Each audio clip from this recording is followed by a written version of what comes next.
Jemaat yang terkasih dalam nama Tuhan Yesus, kita mungkin pernah mendengar suatu peribahasa atau ungkapan, tak kenal tapi tetap sayang. Kira-kira benar ya? Tak kenal tapi tetap sayang. Salah ya, tak kenal maka tak sayang. Nah, hari ini kita coba revise dan coba rombak itu, bahwa bukan karena tidak kenal maka tak sayang, justru karena tidak kenal maka kita tetap sayang. Nah, temanya hari ini, kemurahan hati dan kebaikan menjadi nyata. Kalau kita baca tadi dalam pembacaan kita dalam kitab Ibrani pasal 13 ayat 1 sampai 3, maka surat ini sesungguhnya diberikan kepada umat Tuhan dalam situasi di mana umat Tuhan pada saat itu sangat tertekan. Tertekan karena apa? Tertekan karena situasi pada saat itu bahwa pemerintahan dikuasai oleh Kaisar Romawi. Layaknya kalau memang suatu pemerintahan dikuasai oleh Kaisar atau katakanlah kerajaan, maka ada banyak batasan-batasan, ada banyak larang-larangan. Bahkan pada situasi saat itu, orang-orang atau jemaat Tuhan itu diwajibkan untuk menyembahnya. Jadi seolah-olah seperti dewa. Jadi posisi dan kedudukan seorang kaisar yang pada saat itu adalah Kaisar Romawi itu sungguh luar biasa, mempunyai otoritas dan kekuasaan yang tidak terbatas. Oleh jemaat Tuhan pada saat itu, ini memang situasi yang sangat mencekam dalam arti kata bahwa hidup mereka tidak bebas. Mereka mengalami tekanan-tekanan secara fisik. Mereka juga mengalami penyiksaan. Bahkan harta mereka bisa jadi dirampas. Jadi situasinya memang kurang mengenakan buat jemaat pada saat itu. Dan memang hal wajar juga ya. Dalam situasi atau kondisi di mana suatu pemerintahan yang berlaku secara otoriter, maka kehidupan orang-orang, terutama mereka-mereka dalam kelompok-kelompok atau komunitas tertentu, apalagi komunitas yang bersifat religius, itu sangat ditekan. Kita bisa lihat misalnya negara Bambu Kuning, bahwa gerakan-gerakan atau katakanlah orang-orang yang bersekutu memuji dan memuliakan nama Tuhan itu seperti tidak bisa secara terus terang mengekspresikan akan semua iman dan percaya mereka dalam kehidupan sehari-hari. Bisa jadi mungkin tidak sebebas kita pada saat sekarang. Jadi ada batasan-batasan, ada larangan-larangan. Nah, kondisi itu juga yang dialami pada saat itu, Bapak Ibu. Maka harapannya, kalau kita kembali sedikit ke pasal sebelumnya, yakni ke pasal 10 ayat 35 dan 36, maka di situ terlihat gambaran bagaimana surat ini memberikan suatu penguatan kepada jemaat pada saat itu. Dia katakan seperti ini: janganlah kamu melepaskan kepercayaanmu, karena besar upah yang menantinya.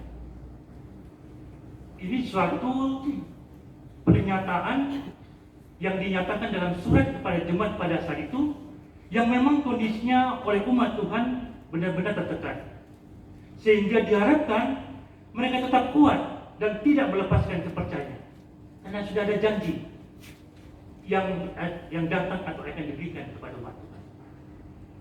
Bahkan di sini disebutkan juga dalam ayat 36 masih dalam Ibrani pasal 10, dibutuhkan ketekunan katanya untuk melakukan kehendak Allah, untuk memperoleh janji Allah. Jadi perlu ketekunan dan jangan melepaskan kepercayaan. Ini kan kondisi memang yang diharapkan buat kita juga pada saat-saat atau kondisi di mana kita benar-benar tercekam. Hidup manusia itu kan tidak pernah bebas dari masalah. Bahkan pada saat bangun pagi, kalau mungkin kita lupa untuk berdoa, maka yang ada adalah welcome problem. Selamat datang masalah. Selamat datang masalah. Bayi yang baru lahir, dia menangis. Kenapa nggak tertawa? Ini menunjukkan bahwa dunia ini penuh dengan problem, penuh dengan masalah. Siapa di sini pada saat hidupnya atau katakanlah hari ini, pada saat dia bangun tidur, dia tidak punya masalah. Malah ada orang mengatakan hidup itu adalah seni menghadapi masalah. Art to problem. Art to solving problem. Benar ya, karena hidup penuh dengan masalah dan hidup itu harus merupakan suatu tindakan nyata dalam hal bagaimana kita mengatasi masalah tersebut. Jadi merupakan seni dalam menghadapi masalah. Oleh karena itu umat Tuhan pada saat itu juga diberi penguatan agar tetap kuat dalam iman dan juga tetap dalam menjaga kekudusan. Karena katanya kalau tidak beriman maka hidupnya tidak berkenan di hadapan Tuhan. Kalau tidak kudus maka dia tidak akan melihat Allah. Karena Allah itu adalah kudus. Maka umat Tuhan pada saat itu diharap tetap kuat dan menjaga kekudusan. Agar hidupnya berkenan di hadapan Tuhan dan Tuhan itu adalah kudus, maka dia juga akan bisa melihat Allah. Bapak Ibu yang terkasih dalam nama Tuhan Yesus, dari apa yang kita baca tadi 3 ayat pertama dari pasal 13 Ibrani, maka ada 3 poin utama yang perlu kita perhatikan terkait dengan bagaimana umat Tuhan pada saat itu mencoba menjaga kekudusan dan juga bagaimana mereka mempertahankan imannya terhadap situasi dan tekanan yang tidak mengenakan bagi umat Tuhan pada saat itu. Ayat yang pertama kita bisa melihat di situ disebutkan peliharalah atau memelihara kasih persaudaraan. Kita tentu nggak heran atau tidak, katakanlah sudah biasa untuk menyatakan kasih pada sesama, pada setiap orang. Bahkan perintah Tuhan adalah kasihilah semua manusia seperti dirimu sendiri.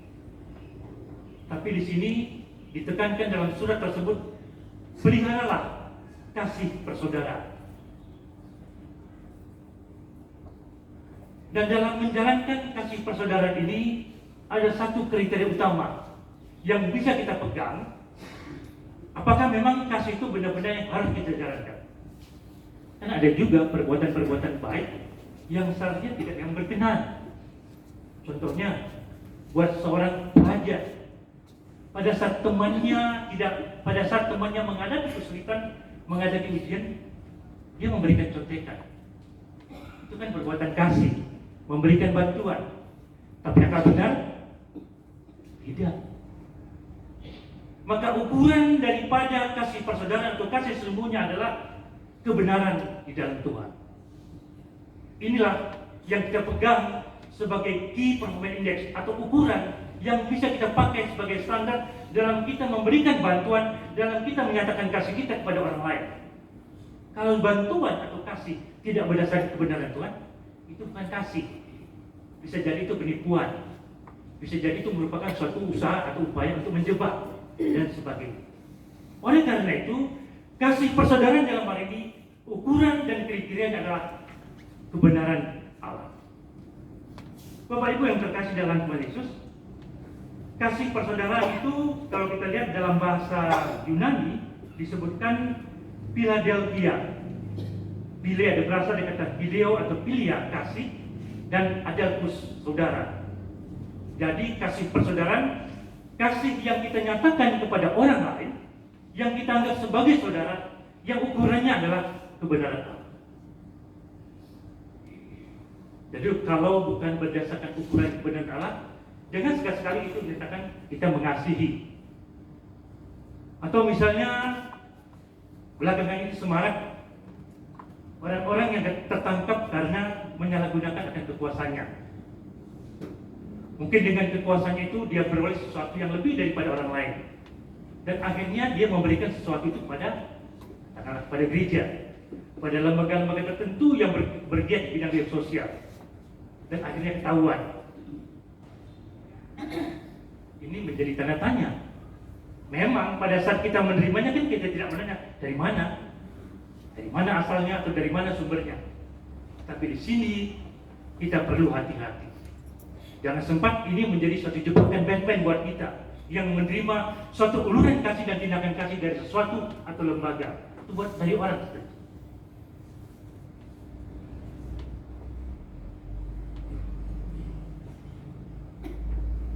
Di dalam 1 Petrus pasal 1 ayat 22, di situ disebutkan bagaimana sih kita bisa mengamalkan kasih persaudaraan itu. Di situ disebutkan diperlukan ketaatan kepada kebenaran. Jadi jelas, kebenaranlah yang menjadi dasar, menjadi kriteria, menjadi patokan, menjadi key performance index di dalam kita menyatakan kasih. Jadi pada saat kita mengamalkan kasih itu, maka kebenaran Allah. Diperlukan kebenaran, ketaatan kepada kebenaran, sehingga pada akhirnya dikatakan di situ kita dapat melakukan kasih persaudaraan itu dengan tulus ikhlas, sungguh-sungguh dan segenap hati. Jadi firman Tuhan juga mengatakan seperti itu, bahwa ukuran tentang kasih itu, terutama dalam kasih persaudaraan itu adalah ketaatan kita dalam melakukan kebenaran. Jadi sekali-sekali kalau kita tidak taat dengan kebenaran, ya coba kita refleksi apakah kita memang benar-benar menyatakan kasih kepada saudara-saudara kita atau menyatakan kasih yang sesuai dengan ukuran Allah. Ini harus menjadi pergumulan buat kita. Setiap kali kita menyatakan kasih pada orang, pada lembaga tertentu, pada siapapun dia, harus berdasarkan kebenaran Allah. Yang kedua kita bisa lihat, memberi tumpangan kepada orang lain.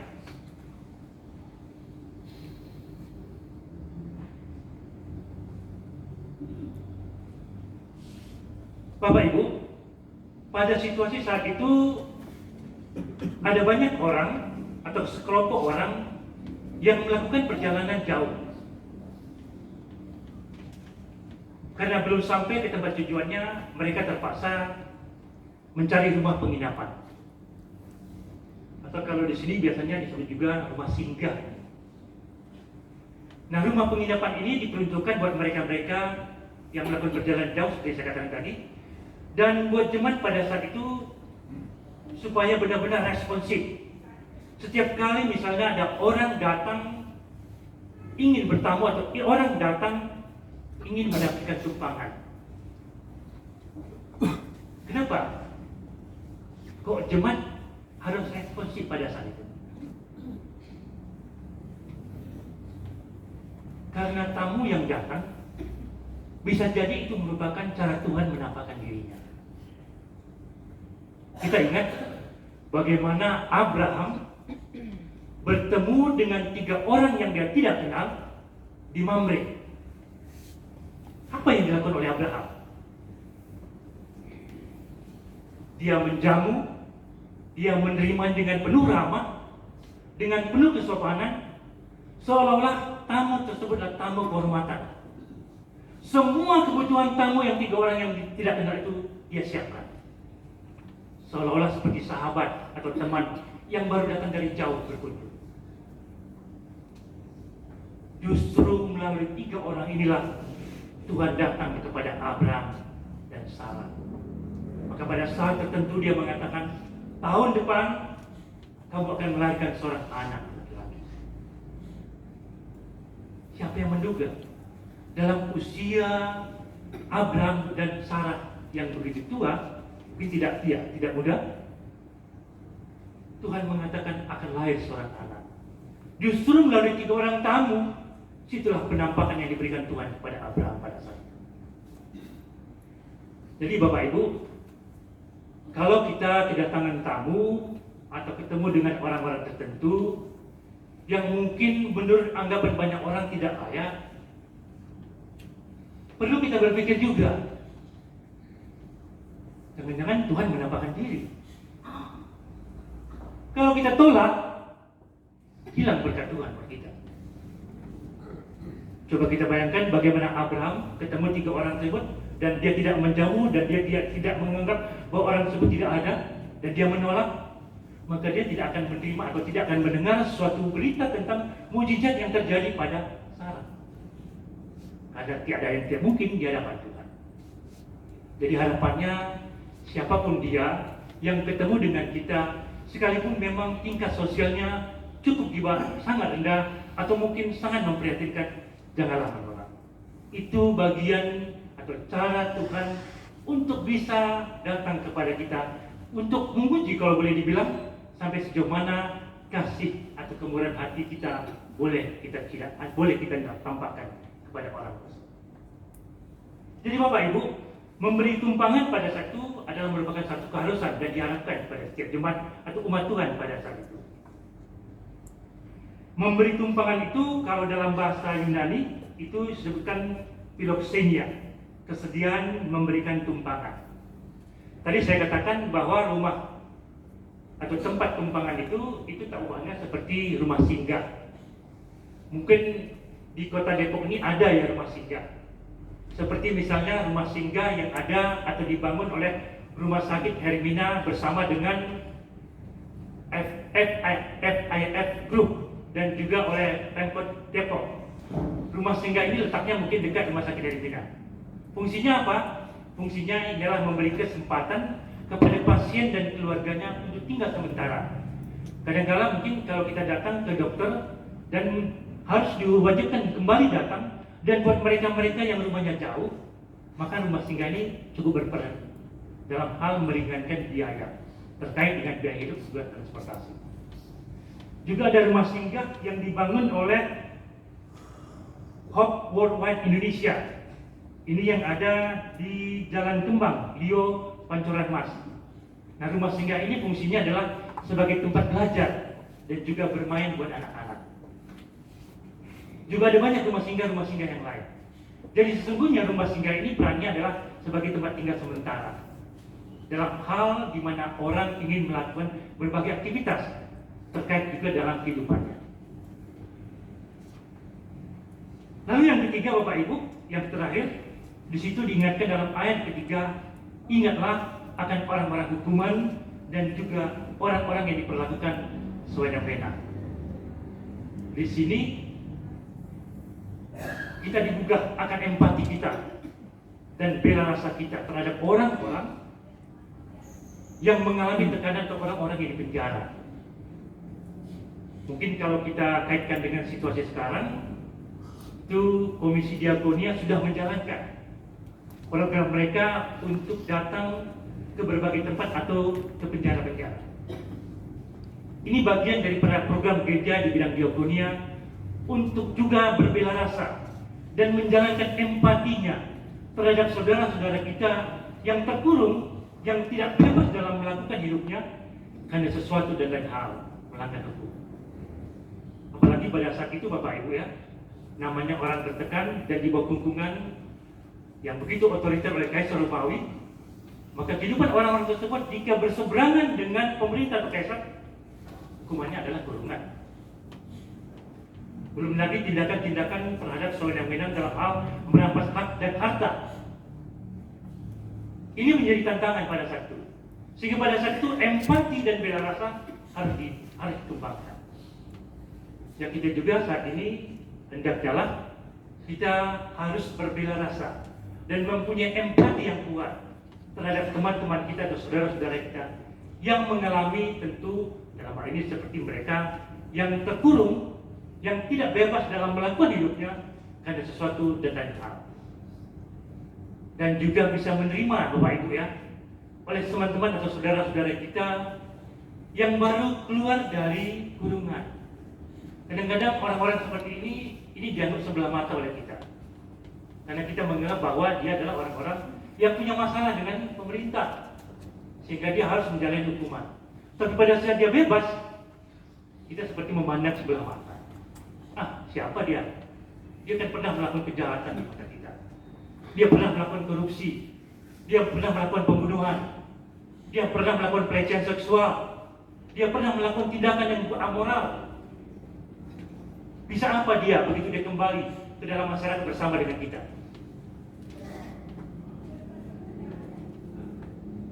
Hukuman yang dijalaninya biarlah itu menjadi suatu pemulihan, satu ujian, satu recovery terhadap hidupnya yang mencoba bangkit kembali dari keterpurukan karena melakukan kesalahan.